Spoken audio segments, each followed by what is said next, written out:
Victor Schauberger nació el 30 de junio de 1885 en Austria. Entre los magníficos bosques austríacos, creció deseando convertirse en un guardabosques como su padre, su abuelo, su bisabuelo y su padre antes que él. La vida que quería llevar era de la paz y la soledad de las grandes montañas y bosques. Por el contrario, debió liderar la lucha para preservar la tierra. El bosque y los ríos eran atacados por la explotación ya en la década de 1920. La naturaleza era su maestra. A través de la comprensión de los principios de la naturaleza, vistos en el movimiento del agua, le dio al mundo una visión de cómo la tecnología podría transformarse para generar energía libre y no contaminante para nuestro uso. Advirtió sobre las consecuencias que enfrenta la humanidad si la tecnología actual orientada a la muerte continúa.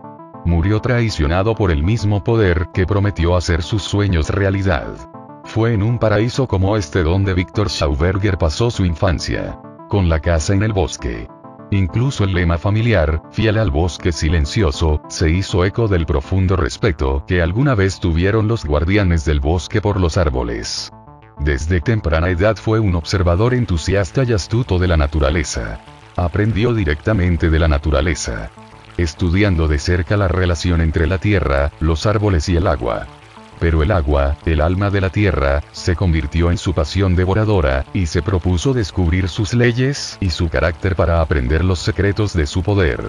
Lejos de ser meramente una sustancia inorgánica, Víctor percibió que el agua estaba viva y con su propio ciclo de nacimiento y transformación en formas superiores de energía. Pasó horas estudiando el flujo de las vías fluviales naturales. El agua se mueve en patrones característicos. Las corrientes de agua se vuelven más fuertes en las primeras horas de la mañana. Es más completo particularmente durante la luna llena. Recordaba las historias transmitidas por sus antepasados, que utilizaron su conocimiento del agua para transportar troncos de montañas boscosas. Hicieron construcciones en los lados de las montañas de formas serpenteantes, como espirales, que hacían que el agua fluyera. Sé que mi padre transportó cientos de miles de metros cúbicos de madera por largas distancias, nunca durante el día sino por las noches y generalmente cuando brillaba la luna. La razón para hacerlo de esta manera, como mi padre explicaba a menudo, era porque el agua expuesta a los rayos del sol se cansaba y se volvía haragana y por lo tanto, se encrespaba y dormía. Por la noche, sin embargo, y especialmente a la luz de la luna, el agua se vuelve fresca y viva y puede soportar los troncos, por ejemplo del abeto plateado, que de hecho son más pesados que el agua. Al final de la Primera Guerra Mundial, Víctor se convirtió en el meister salvaje de una gran área silvestre de bosques casi vírgenes. Pero su empleador, un príncipe austríaco, tenía problemas. Necesitaba dinero. Necesitaba una forma de transportar madera desde los remotos confines del bosque. Fue Víctor quien resolvió el problema del transporte construyendo brotes, o canales de agua, basado en sus propias observaciones del flujo de agua y el conocimiento de sus antepasados. Al observar el movimiento de una serpiente de agua que ondulaba cerca de él, a través de la presa, encontró la clave de su éxito con los canales. Al imitar sus movimientos, una combinación de curvas horizontales y verticales, los brotes de agua transportaron los troncos pesados sin esfuerzo. En 1931, se otorgó una patente por el canal artificial para el transporte de troncos que permite que troncos pesados se deslizasen sin atascarse, a través de canales cóncavos dobles especialmente diseñados. Los expertos vinieron de todas partes de Europa para estudiar las construcciones y se le ofreció un puesto en el gobierno. Irónicamente, fue el éxito de la invención de Víctor que abrió los bosques de alta montaña, antes inaccesibles, a la explotación comercial. Víctor luchó durante años contra los métodos antinaturales de regulación del agua. Otra patente que se le otorgó en 1929 fue una construcción para crear riachuelos silvestres y regulación de flujo. En la curva exterior de la corriente, las estructuras triangulares de hormigón se acuñan en el suelo para dirigir el flujo de agua hacia el centro de la corriente. Las piedras se colocan en la orilla opuesta para protegerlo de la erosión. Algunas de estas ideas se están utilizando ahora para tratar de salvar ríos y arroyos dañados por los efectos de la tala pesada. Al resolverse el enigma de los orígenes del agua, sería posible hacer que hubiera tanta agua pura como fuera requerida en cualquier lugar. De esta manera, vastas áreas de desierto se volverían fértiles.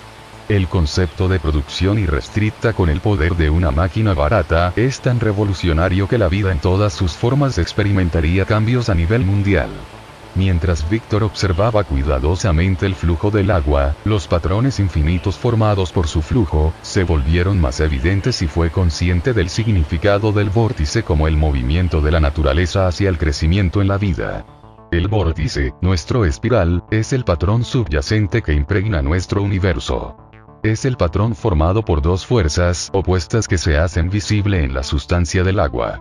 Toda la vida se mueve entre dos polaridades. Sin polos opuestos no puede haber atracción ni repulsión. Sin atracción y repulsión no puede haber movimiento y sin movimiento no hay vida. Todas las vidas se mueven entre una espiral ascendente hacia el crecimiento y la purificación, o hacia abajo a través del deterioro y la degeneración, hacia la muerte. Pero dentro de la naturaleza ambas fuerzas siempre trabajan cooperando entre ellas. La forma de movimiento que crea desarrollos purificadores y crecimiento es la espiral hiperbólica armoniosa. La espiral geométrica es el patrón de las galaxias en el espacio.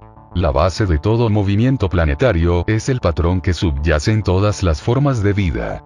En la naturaleza siempre encontramos un sistema abierto, nunca volvemos a la misma condición, como lo muestra claramente una espiral. El poder purificador del vórtice se reveló a Víctor mientras estaba sentado al lado de un lago austriaco en un caluroso día de verano. Repentinamente notó sorprendido de que el agua del lago comenzaba a moverse en peculiares movimientos espiral. Los troncos de los árboles incrustados en la arena fueron soltados y llevados por el flujo en una especie de danza en espiral.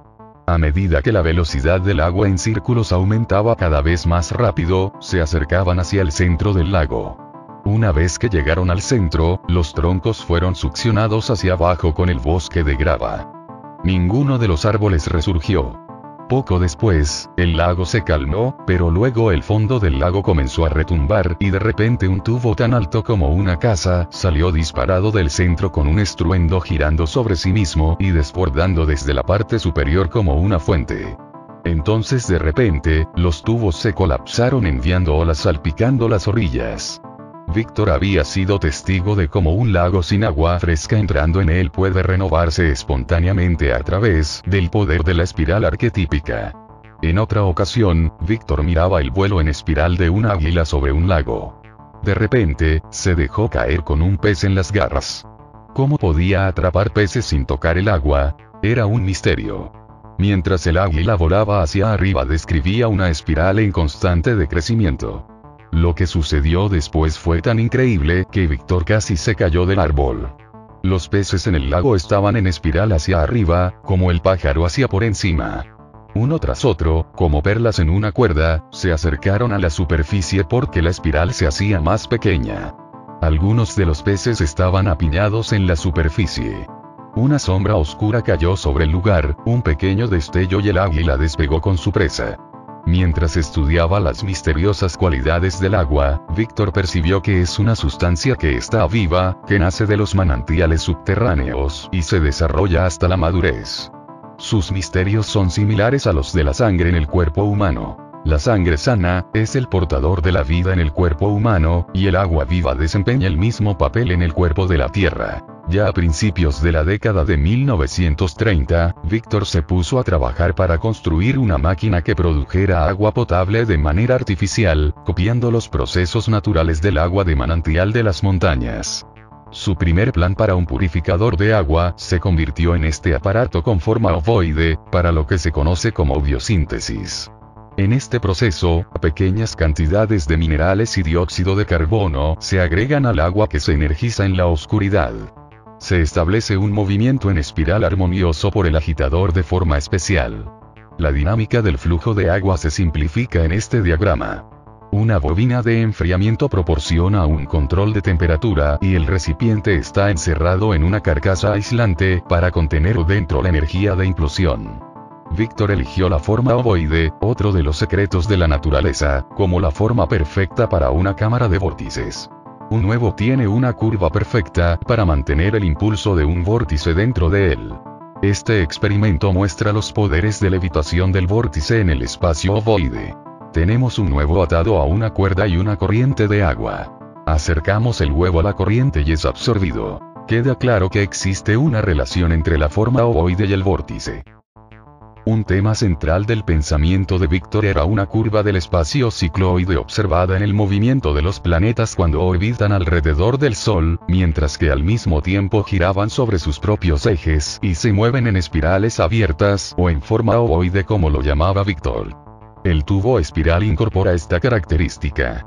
Es cónico y generalmente tiene forma de huevo, a excepción de una curva interna que hace que el agua ruede hacia adentro, como se muestra en la geometría ovoide de Víctor.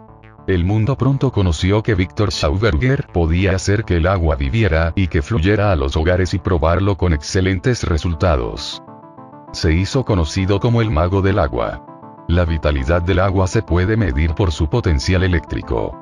Cada gota manifiesta un campo electromagnético, como todo en la Tierra. La estructura del agua en movimiento consiste en capas y desde la capa exterior hacia el centro hay una mayor densidad y un aumento en el potencial eléctrico. El movimiento naturalmente en espiral del agua, los ríos y las corrientes aumenta la carga eléctrica, pero cuando el agua se ve forzada a fluir a través de canales rígidos y tuberías metálicas, los cortocircuitos descargan su fuerza de vida. Las bacterias prosperan en este medio, que luego se trata químicamente con el resultado final de agua que a todos los efectos, está muerta. Como ya no podemos obtener ninguna fuerza de vida de tal agua desvitalizada, Víctor diseñó tuberías espirales especiales para proteger y preservar el agua viva. En esta patente para la conducción del agua por cuñas curvas unidas al interior de las tuberías, se dirige el agua en una espiral hacia adentro. Víctor cree que el daño al agua causado por nuestras tuberías de hierro y concreto llevan al cáncer y a otras enfermedades tan prevalecientes en la actualidad. En esta patente, se coloca un dispositivo en la tubería o tubo para crear un movimiento giratorio de vitalización del agua. En esta patente concedida en 1958, el tubo que se muestra en forma transversal es de forma ovoide, con una curva interna y se enrolla en espiral para reducir la pérdida de velocidad del flujo. Víctor también estaba profundamente preocupado por los principios que sustentan la tecnología moderna, que es increíblemente derrochadora y destructiva, y que en última instancia amenaza toda la vida en nuestro planeta. Como se mencionó anteriormente, existen dos formas de movimiento en la naturaleza, una que se acumula y se crea y la otra que se descompone y destruye. Esto depende de si la fuerza motriz es centrípeta, moviéndose hacia el centro, o centrífuga, moviéndose hacia el exterior. La fuerza centrífuga conduce a la destrucción, la disolución y la gravedad, la fuerza centrípeta conduce al crecimiento, el enriquecimiento y la ligereza. Haciendo la siguiente experiencia podemos darnos cuenta de los efectos de la fuerza centrípeta.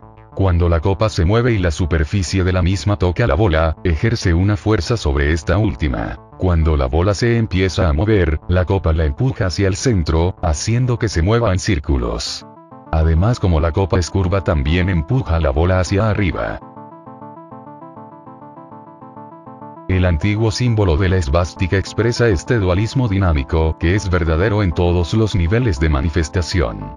Así tenemos el espíritu y la materia, la actividad y la pasividad, el flujo de vida y la vida retirándose, la evolución y la destrucción, la implosión y la explosión. En la naturaleza hay un cambio continuo de un movimiento a otro, pero si el desarrollo debe ocurrir, el movimiento de crecimiento debe ser predominante. Nuestra tecnología reconoce solo un tipo de movimiento, la fuerza centrífuga que conduce a la combustión de calor y la explosión a través de la fricción y la presión. Al concentrarnos en la fuerza destructiva de la tecnología de explosión, vemos la descomposición y quema de nuestros combustibles fósiles y otros recursos, la desintegración de nuestro medio ambiente y la manifestación definitiva de la tecnología de muerte con reactores nucleares, que vierten nuestros desechos radioactivos y otros desechos venenosos. Por otro lado, la tecnología de implosión de Víctor es creativa. El movimiento centrípeto del vórtice es una fuerza de succión que crea un vacío intenso, enfría en lugar de calentar, e incrementa el potencial eléctrico del agua. Durante huracanes, tornados y ciclones, las mismas fuerzas de succión en espiral están en funcionamiento y pueden levantar fácilmente toneladas de agua de mar. Imagine lo que podría lograrse si fuera posible producirlos por medios mecánicos. De nuevo, al imitar a la naturaleza, Víctor desarrolló su turbina de succión o turbina truchera, llamada así por sus observaciones de la trucha que se mueve río arriba contra la corriente. El pez es una máquina de vórtice natural. Su boca abierta crea un vacío que lo impulsa hacia adelante y mediante sus branquias y su forma corporal, se crea un vórtice alrededor de todo su cuerpo. Víctor describió que en una noche de luna llena, vio a una gran trucha moverse en un remolino al pie de un salto de agua. Observaba las truchas flotando fuera de este vórtice y por la cascada como atraídas por una fuerza invisible. En su turbina truchera, o motor de implosión, el agua o el aire son guiados a través de un embudo de vórtice y a través de tubos curvados especialmente diseñados hacia un punto central, que forma un fuerte vórtice en movimiento, condensando y enfriando el agua. En estas tuberías, la succión resultante reduce la fricción y se crea un vacío biológico o presión negativa y se aumenta la energía. Víctor dijo que su motor produce su propia fuente de conducción, el uso diamagnético del agua y el aire, y no requiere ningún otro combustible como el carbón o el uranio, ya que puede producir su propia energía por medios biológicos en cantidades ilimitadas casi sin costo. Se afirmó que este generador de potencia había creado un campo eléctrico lo suficientemente poderoso como para iluminar el entorno como si fuese luz de día. En el experimento hilo de agua, originalmente realizado por Lord Kelvin, repetido por Víctor y su hijo Walter, y ahora demostrado públicamente por Rita Jacobsen y Walter Baumgartner, el potencial eléctrico del agua en movimiento se hace visible para el espectador. El potencial eléctrico de una corriente de agua muy fina se recoge para producir chispas y encender una bombilla de neón. Para entender el experimento del hilo de agua, echemos un vistazo a este diagrama simple. En la parte superior tenemos un tanque de agua, tiene dos boquillas, permitiendo que dos corrientes de agua caigan en dos cuencos o cubos. Tenemos dos discos de cobre, cada uno con un orificio para permitir el paso de la corriente, y dos placas de cobre, una en cada proa, que reciben la corriente en la parte inferior. La placa de cobre en un lado está conectada por un cable de cobre al disco de cobre en el otro lado y viceversa. Sin conexión entre los cables. Cuando las corrientes comienzan a fluir, lo primero que se nota es que el agua comienza a curvarse e intenta llegar al disco de cobre, es decir, toma una función de levedad y va en contra de la gravedad. Cuando este experimento se realiza en la oscuridad, si un bulbo de neón se pone en la corriente, contrario a las leyes conocidas de electrostática, se encenderá. Si un tubo de vacío está conectado a la placa de cobre o al disco de cobre de cualquier lado, brillará intensamente, dependiendo de la calidad o vitalidad del agua. Si alguien toca el disco de cobre, seguramente recibirá una pequeña descarga. En 1936 patentó su turbina de aire, más tarde conocido como repulsín, un aparato que servía en principio para elevar líquidos y gases. Básicamente hacía girar los fluidos en forma de oscilación coloidal, produciendo una acumulación de energía que en cierto punto producía levitación. El principio que desarrollaba esta turbina consistía en el hecho que desarrollaba una carga eléctrica de alta tensión en un tubo capilar y una doble espiral con electroimanes que transformaba el aire en energía eléctrica. Estas descargas sobre las paredes laterales se canalizaban hacia abajo en forma de calor.